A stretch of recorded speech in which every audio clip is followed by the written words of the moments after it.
Hey everyone, I know it's been a while since I've done a live. I got a cup in the oven that I'm baking for 35 minutes that I'm going to be giving away to my mother in law.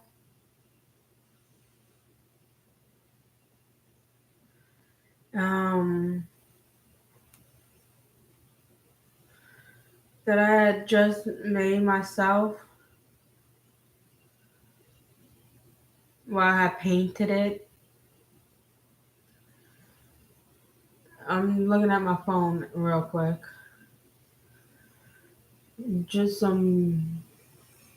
if you see me walk up and go, not this way, but in that direction, I'm going to the kitchen to turn the oven off and then it cool and everything. I'll be doing other things.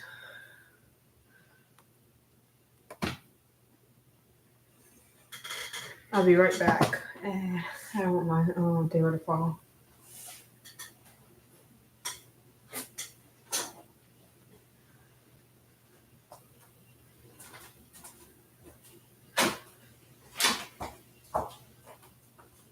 Love you. Love you too, baby.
Okay, everyone, I'm back. Ow, that hurt.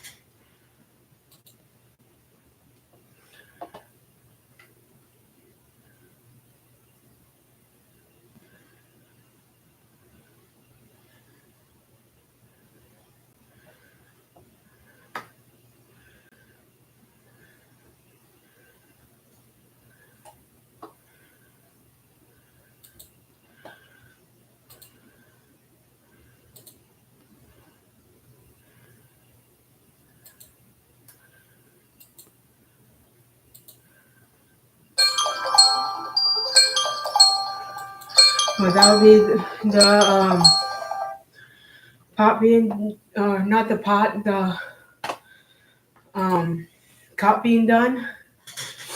I'm about to pull it out the oven. Wish we'd love to see how well it's done.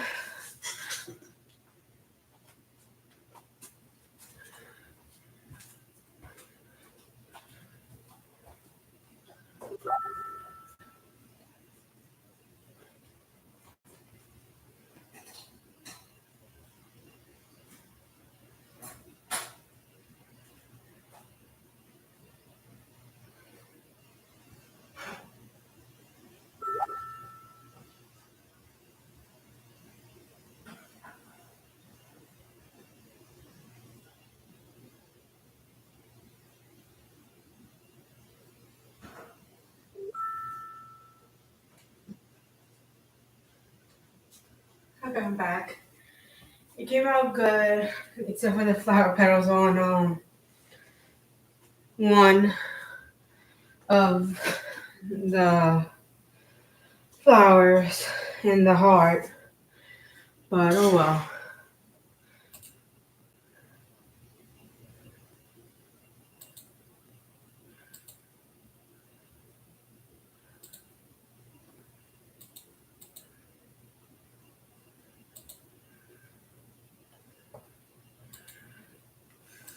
Okay, like I said, we'll be doing Dragon's Oath, chapter 5 and probably 6. Dragon grinned as he watched the young priestess's face flush a lovely shade of pink. You have mistaken my intent, she said. You have said it yourself. You are casting a drawing spell. I heard you speak my name. Obviously, you were drawing me. He paused, thinking that it all made sense now.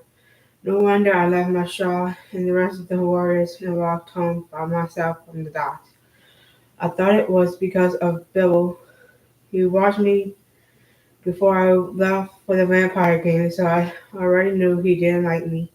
But tonight his stare was so hard, so strange, that I suppose it made me feel odd, almost as if I couldn't breathe, and I needed to be out here where there was air and space. And he broke off, laughing a little and giving her the beginning of his famous mouth. But no matter, the truth is, I am here because you desire me. He rubbed his chin, considering we haven't met. I would remember such beauty.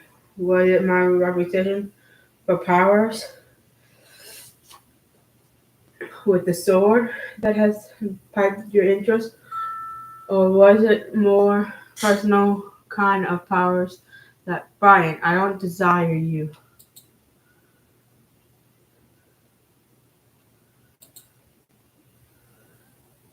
Call me Dragon, he said automatically and then continued.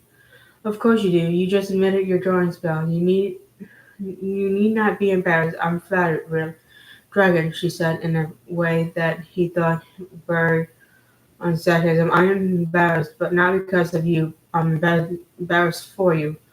You aren't making any sense. He wondered briefly if she hit her head when she had fallen. The priestess drew a deep breath and let it out.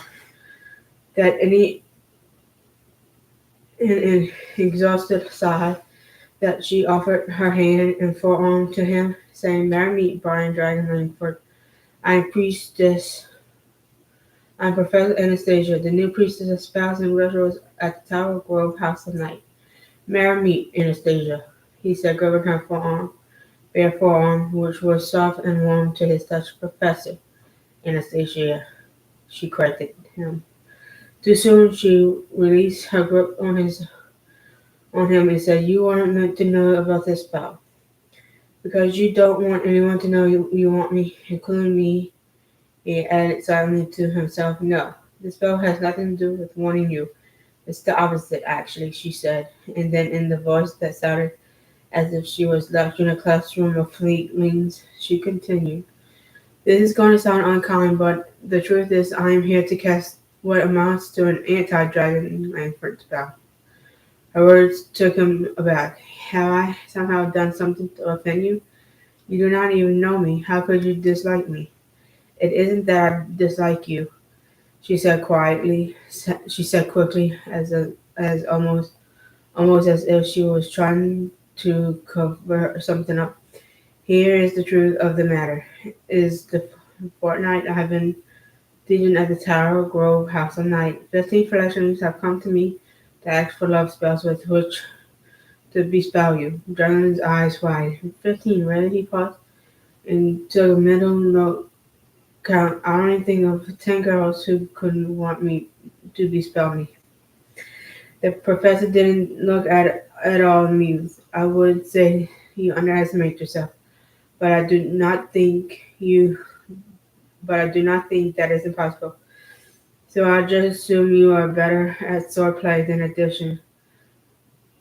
Be that as it may, I came out here tonight intending to cast a spell that would draw to each of your bestowed admirers the truth of you, so that you could see, so that they could see clearly and honestly that you aren't the right mate for them, which would end their silly infatuations," she said in a rush.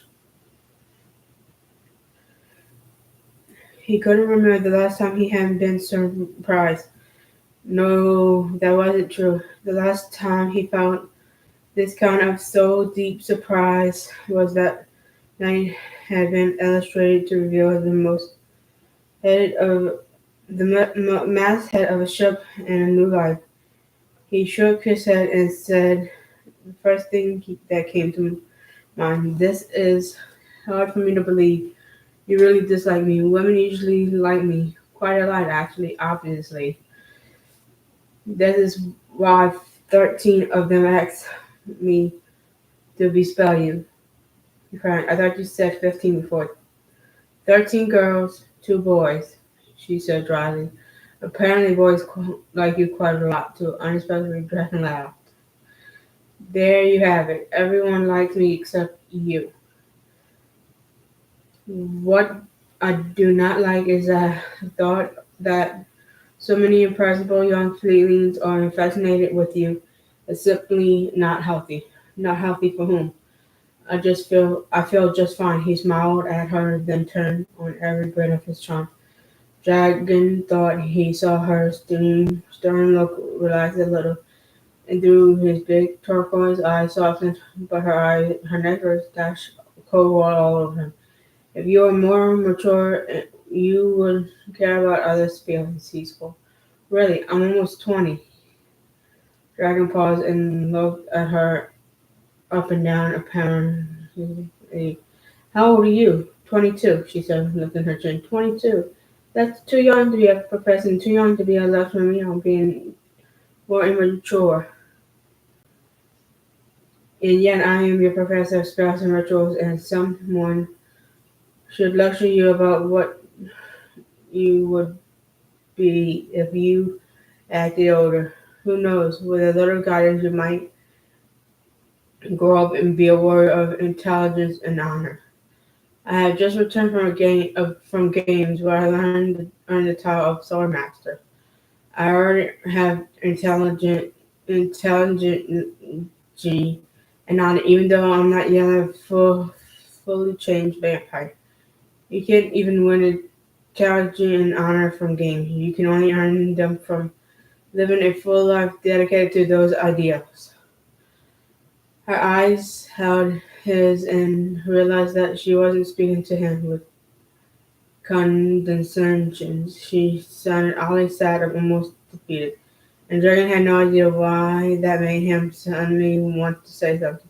Do something, anything that would make the little furry ovari on her otherwise smooth brow disappear. I know that Anastasia, Professor Anastasia, he corrected himself this time. I'm already dedicated to my sons of Arabic training. I will be a warrior someday. I will uphold the standards of honesty and loyalty and valor. He was pleased to see her smile, and though it was slight, I hope you do. I think you will make an excellent, extraordinary warrior someday. I'm already extraordinary, Dragon said, his smile. Hey, Deborah. His smile back. Then she surprised him again by looking him squarely in the eye, almost as if she was a warrior herself, and saying, "You're so extraordinary. Then prove it."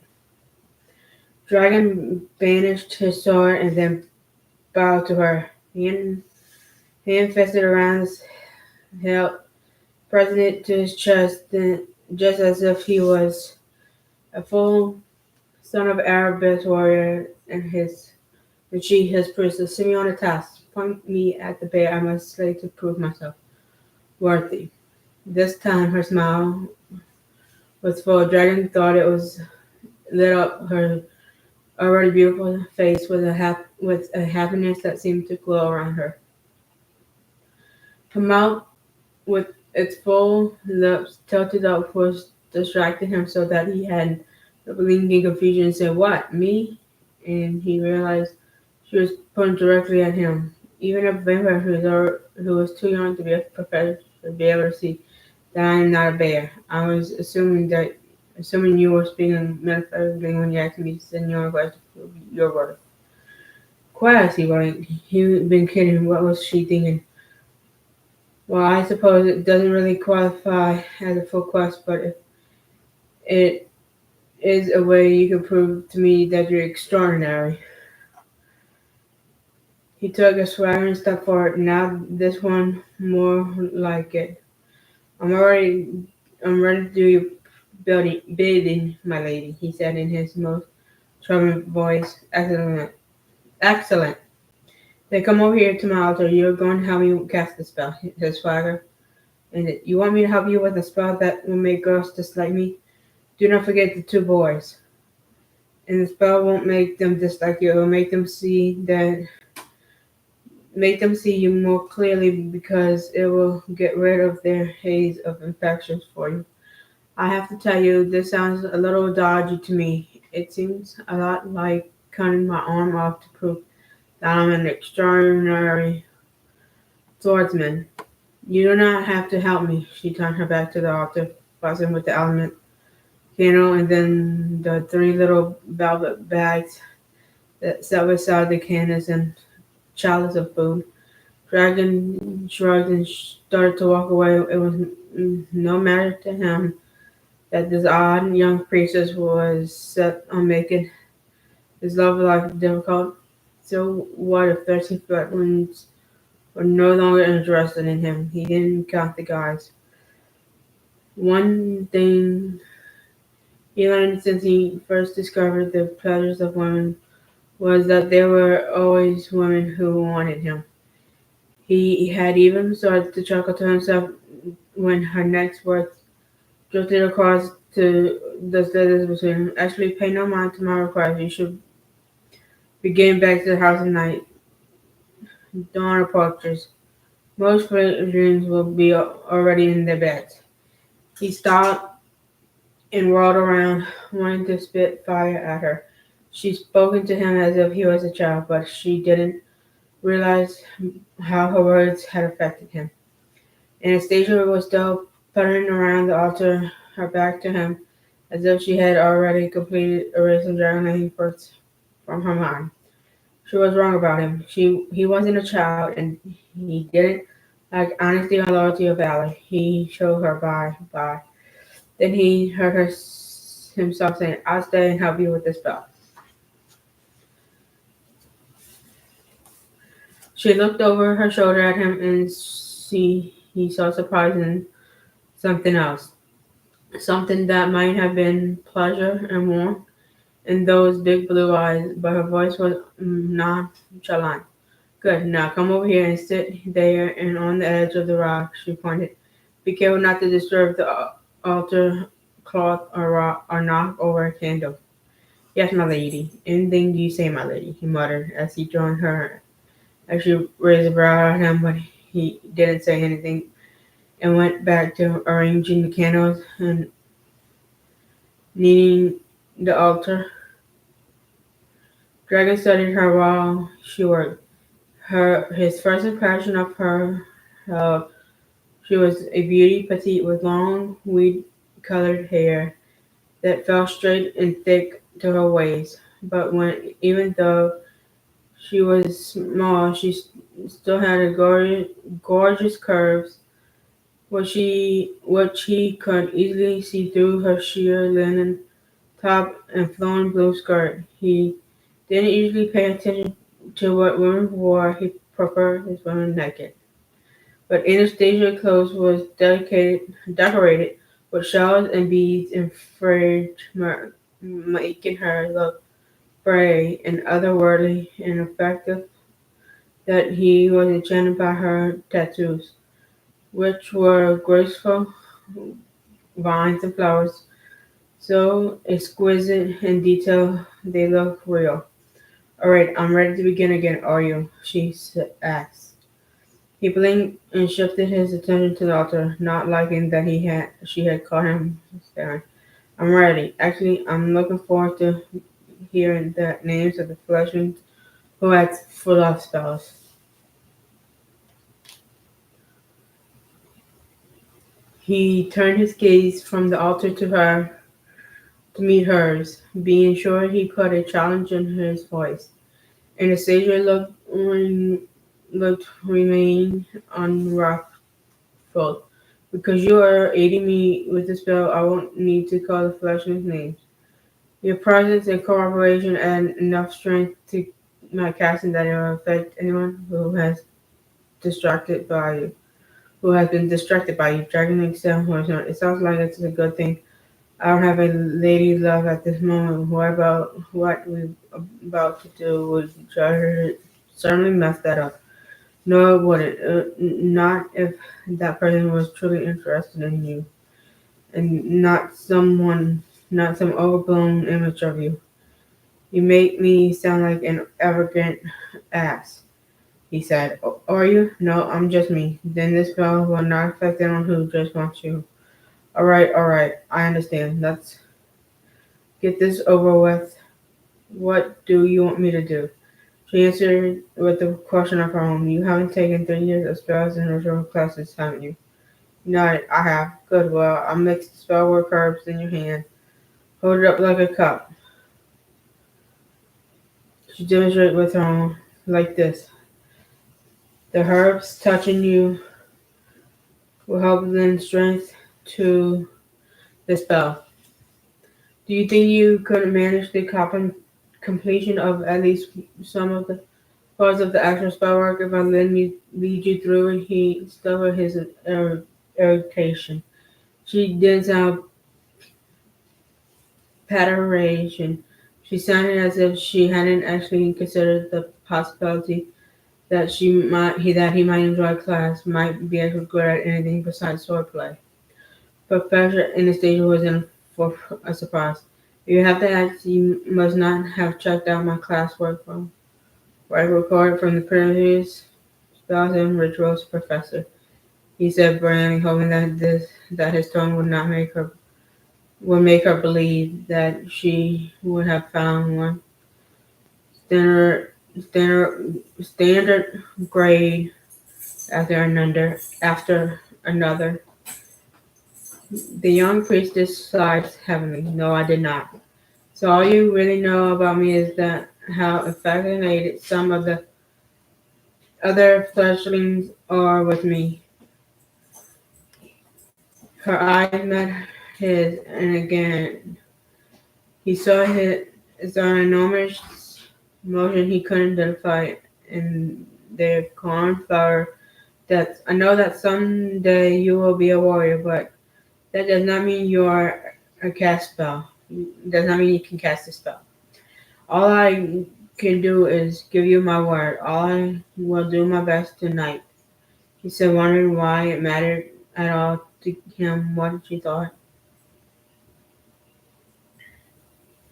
Anastasia paused as she was choosing her response carefully. When she finally spoke, it was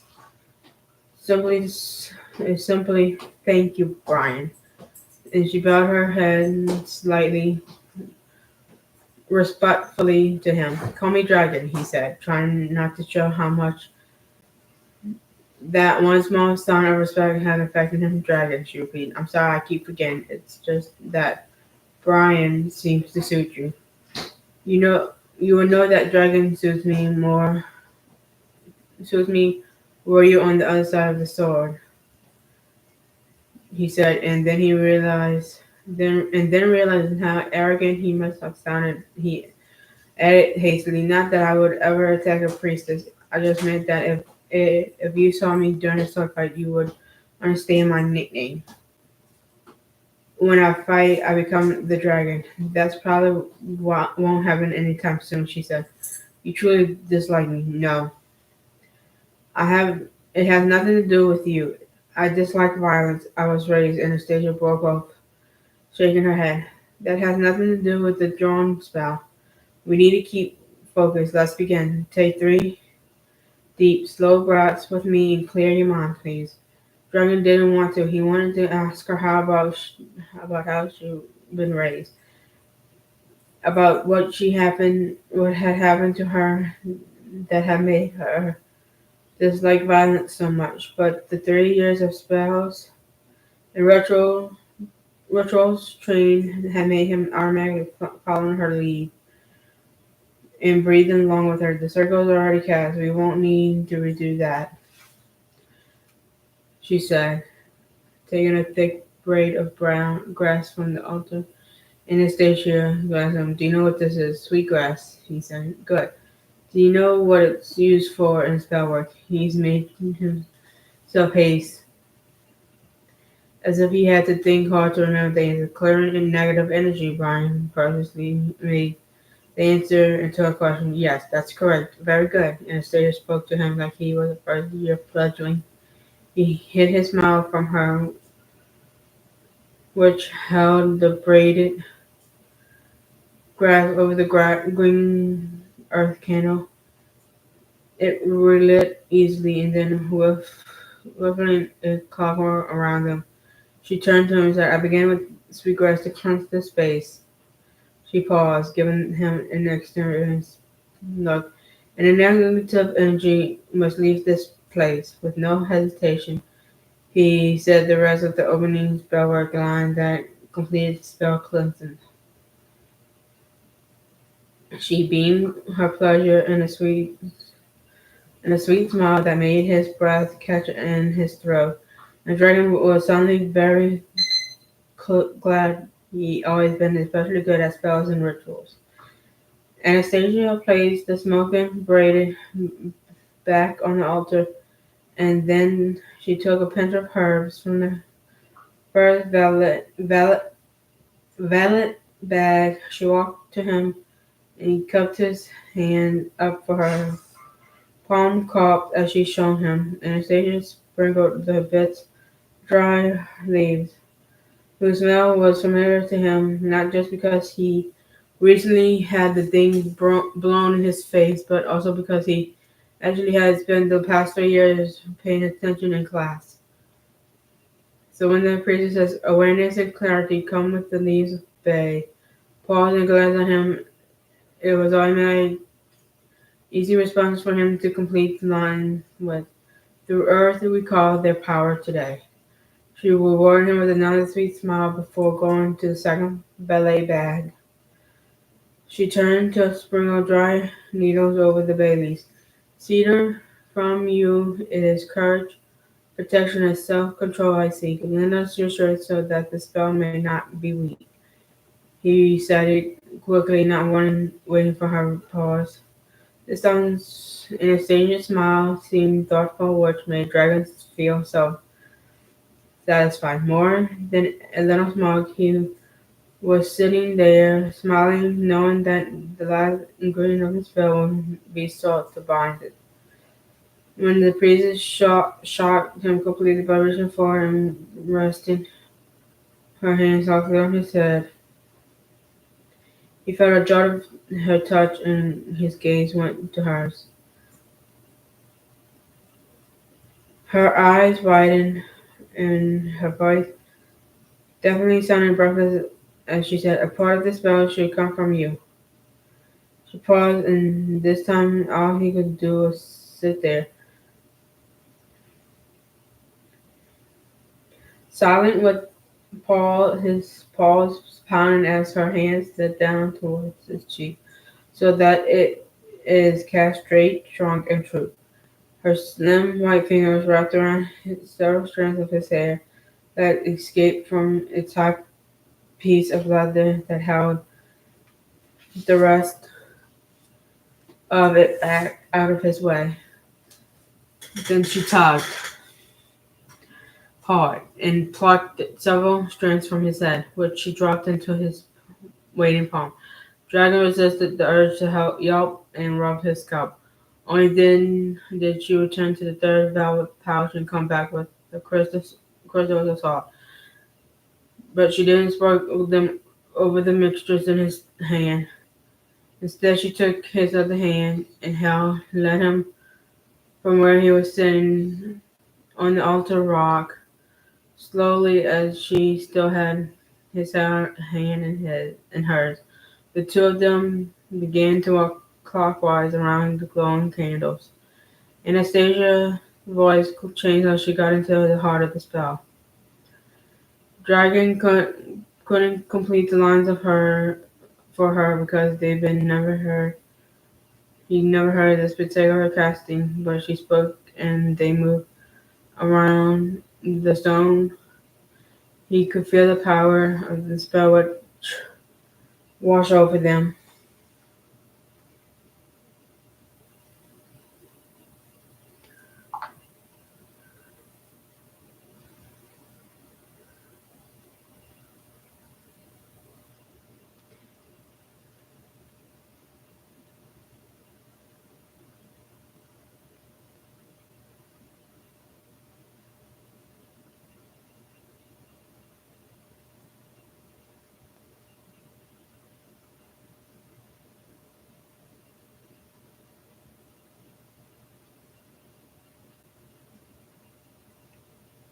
He became caught in her words, drawn to them as they had been texture and touch. The drawing spell is what we work tonight. Our wish is to cast clarity of sight. With Lee's obey, we reveal the truth. Love should not be based on arrogant youth. Cedar strength protects from the boy's misleads. Lends courage and control to fulfill their needs. Dragon was so caught up in the sound of her voice that it took him a moment to process what she was actually saying. By the time he understood, she was probably calling him an arrogant miscreant.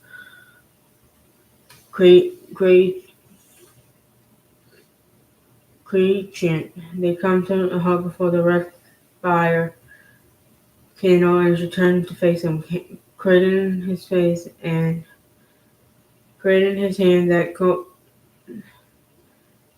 she handed the salt to the mixture. And salt is the key to binding the spell to me. She guided their drawn hands over the red candle, and she scooped out the mixture and fed it to the flame. Set in this flame, the magic cuts like a sword, drawing on the truth of Ryan Dragon Lankford. With a swoosh, the flame of ate the mixture, blazing up so high that the dragon had to pull his hands back to avoid being scorched. At the Tower Grove House at night, 15 young fledglings paused. It was near enough to draw that 7 of them were already asleep, and their dreams were just the suggestion scent of bay and cedar.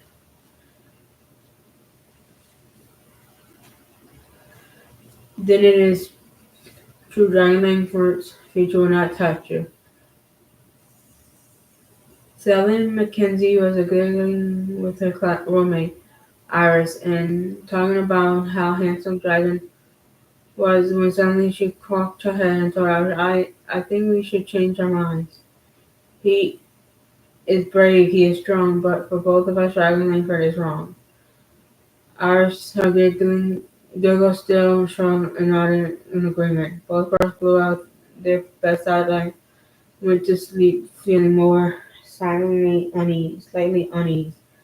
And to the two unfathoming boys' minds came the clear thought: "You'll never know Dragon Langford's touch. His desires are not as such."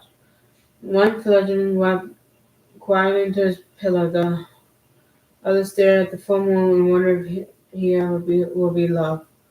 Four of the six fledglings who were finishing their turn at kitchen duty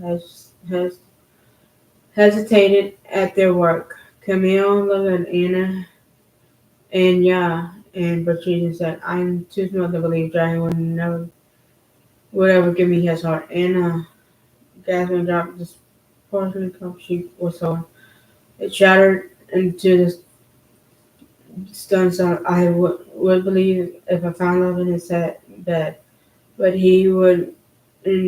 he would use and discard me instantly. Then Anya spoke, beginning to have Anna clean up the shattered cup. His sword is life. I do not care for such strife.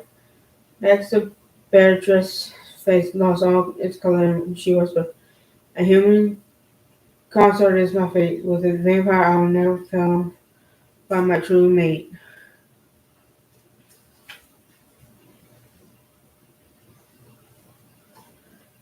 In the sumptuous living quarters, the two Wolf House Night High Priestess Perna was welcoming her mate into bed when Diana's beautiful face was recognized station surprised, and she says, "Langford Fledgling's fate will be beyond what you and I could possibly see. Diana, are you well?" Panama touched her mate's cheek and looked deep within her. Diana shook her head like a cat riding itself. "I am. I was. That was I. Those words were not mine." "What were you thinking before you spoke?" She shrugged. "I suppose I was wondering if all the warriors had returned from the games yet, and was thinking that Dragon had done our house proud."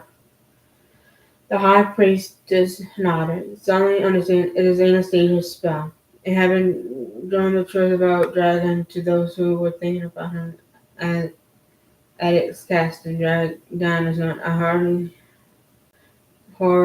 am hardly a bestowed fleshling. Panda da. Now, of course you're not, my love. The stone stays the strength of young Anastasia's spell. We can rest assured there will be no such fledgling trailing him after tomorrow." I almost feel sorry for the boy. "Do not. If any of the fledglings were meant to love him, its splash of reality wouldn't wash true love away in any way. What would what was revealed to you shows that Dragon does indeed have a bright future." Diana had returned her mate's embrace, saying, "Or at least the very least, he'll be an interesting one." At the Chicago House night, where the vampire game had recently concluded, Aurora, a beautiful young vampire, paused mid-word in the letter she was composing to the Flavian, who had warmed her bed and her heart as he defeated every swordsman who came against him. Dragon Lankford had claimed the title of Swordmaster along with Aurora's affection. Yet she found herself putting aside her quill and lifting the thin paper sheet to touch the flames of the closest candle to her as she realized the truthfulness of the words that fluttered through her mind, whispering it was a flame, another vampire who would surely make my heart sing. What hadn't she been thinking? Dragon had been a lovely diversion no more. And finally, inside the forbidden brick building that served as jailhouse for St. Louis, Missouri, the whispers on the wind drifted down, down, down to the walls of the place and the hidden room in which Sheriff Just Battle paced back and forth in front of the creature he had captured in a cage of silver.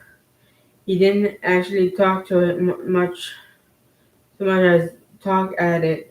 I have to learn how to use more power. I need to be able to stand against the vampires. They're too blunt. It's like they've been think they're normal. That they have a right to be here, he shouted. I hate them. I hate them all, especially that short nosed brat of a fledgling. You should seen him get off that boat tonight. All Bill chested with his victory. Do you know what he calls himself? Dragon Lankford. He ain't no dragon. He's the same little bastard who has been strutting around here for 3 years with that bright, shiny sword, acting like he's better than everyone, every human. What arrogant little son of a... The keen from the creature was eerie. It made Bill's skin crawl.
Shut up or I'll throw some of that salt water on you again that burn you up good like the proper chicken you ate. Eyes that looked disturbingly human in the face of the enormous raven that hissed through the creature was only semi-substantial. Its eyes glowed, astonishing red. Though you're obsessed with Dragon Lankford, his future at sea, he would change treasury. Brittle looked at the thing with disgust. Why would I care about that? His love is the key to defeat the likeness of you and me.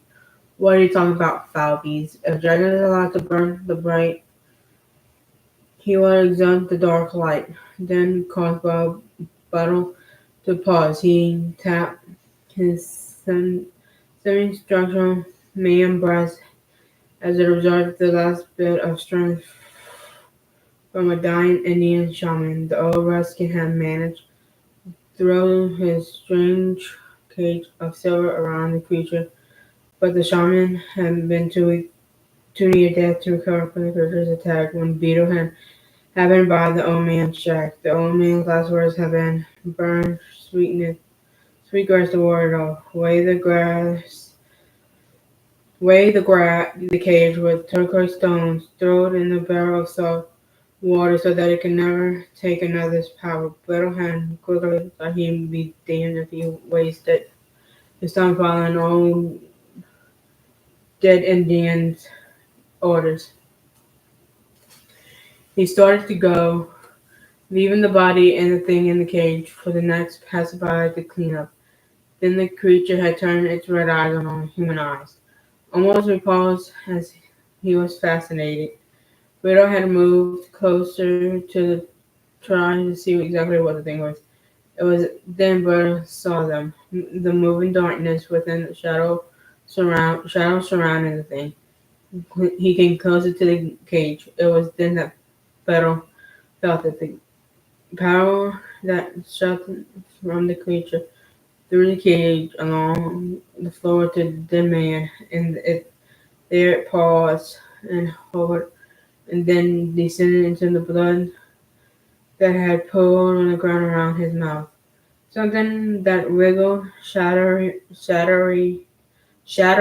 darkness had grown brittle to move, to get closer, to touch, acting on an impulse from the best part of his mouth.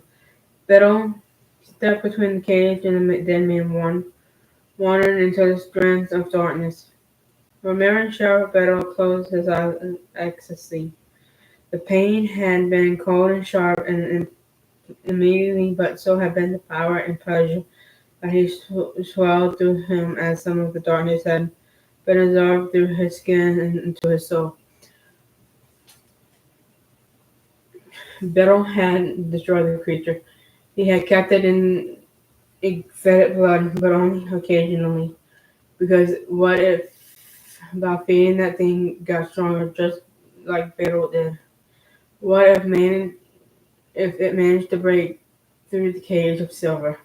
And now Biddle stared at the semi-formed creature of shadow and tried to convince himself that he was not as captive as his prey. Then the thing moving was restlessly spoke in a strange sing song with a more animated than it had shown in the fortnight he had it repeating. Hearing the truth this night, if Dragon is allowed to burn bright, he will exterminate the dark light. Beryl, Beryl moved closer to the cage. The dark light, you mean the stuff you're made of? The stuff that surrounds you? The stuff I sometimes saw from you, he thought, but didn't say. The creature's red gaze met his, and Baron knew it hadn't mattered whether he said it aloud or the thing knew. Yes, to keep the power you deserve, you must kill his love, the Anastasia vampire. Dragon was still blinking bright dots of flame away from his vision when he smiled at Anastasia and said, your spell seemed to have our spell. She said softly and gifted him with another smile. Our spell was strong. Anastasia paused and then asked, will you close the circle with me? A rush of unexpected pleasure had let him not trust in his voice, but Dragon only nodded. Good. I'm glad. It's only right that we close it together. Anastasia tilted her head back and said, thank you, Spirit, for joining our circle tonight. And she leaned down and blew out the purple candle. Dragon went to the green candle and cleared the dampness from his throat and said, thank you for joining our circle tonight. He blew out the flame. And turned together they blew out and turned together they thanked water, fire, and earth. Then the young princess faced him, took both of his hands in hers, and said, thank you, Dragon Lankford, for joining my circle tonight. It was that moment that Dragon Lankford realized that Anastasia wasn't just a beautiful vampire and a grateful priestess. She was the most beautiful vampire and most amazing priestess he ever seen. Without blinking, he bent down and kissed her smiling lips.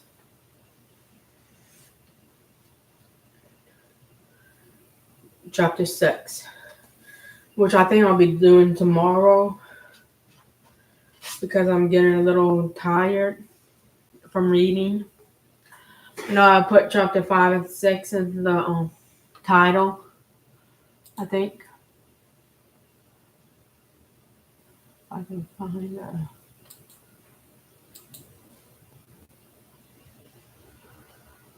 While I'm ending the live. I know it took me a little longer to come and because I was trying to look for stuff to do for my next live, which I'm gonna try to finish Dragon's Oath first, then go on to the next book. I know I've been doing Neferet's Curse. I have part one and part two up. I'm going to do part three whenever I can. Um, just keep an eye out for it. So bye, see ya, and love you.